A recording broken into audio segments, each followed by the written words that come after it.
va terminer avec les prix du gaz en Europe. Et là, c'est très clair, le pire n'est plus à venir. Oui, parce que ce qu'on craignait, c'était surtout pour l'hiver prochain. Donc on voit que les prix du gaz sur le marché TTF en Europe, comme je vous l'ai dit tout à l'heure, a remonté, enfin a baissé, je veux dire, plutôt vers 60 euros du mégawattheure, soit en dessous du niveau de l'invasion de l'Ukraine il y a un an.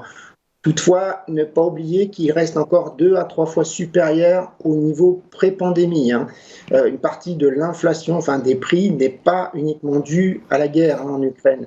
Alors le Brent est aussi en bas enfin plus bas, je dirais, de presque 30% depuis son pic en juin, hein. Donc le problème, c'est quand même, comme je vous le disais, si on compare les prix du gaz le côté sur le marché TTF et leur équivalent américain, à savoir les prix côté Henry Hub, ils sont 10 fois, toujours 10 fois supérieurs.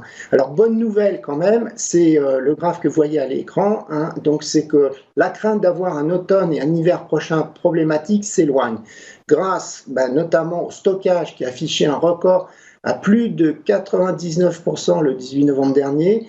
La baisse de consommation des ménages et des industries, hein, c'est moins 17 à moins 20% en dessous de la moyenne de 2017-2021. Il y a eu aussi une météo plus clémente en Europe, 181 degrés de jours de chauffage en moins, soit 6% de moins comparé aux années 2008-2021. Donc les prévisions indiquent qu'en janvier 2024, la situation devrait même être meilleure qu'en janvier dernier, même sans gaz russe, hein, parce que je vous rappelle que l'Europe importe encore 21 millions de mètres cubes par jour via les gazoducs en Ukraine et Turkstream, hein, ce qui représente maintenant moins de 9% du gaz importé en Europe contre plus de 50% en 2019.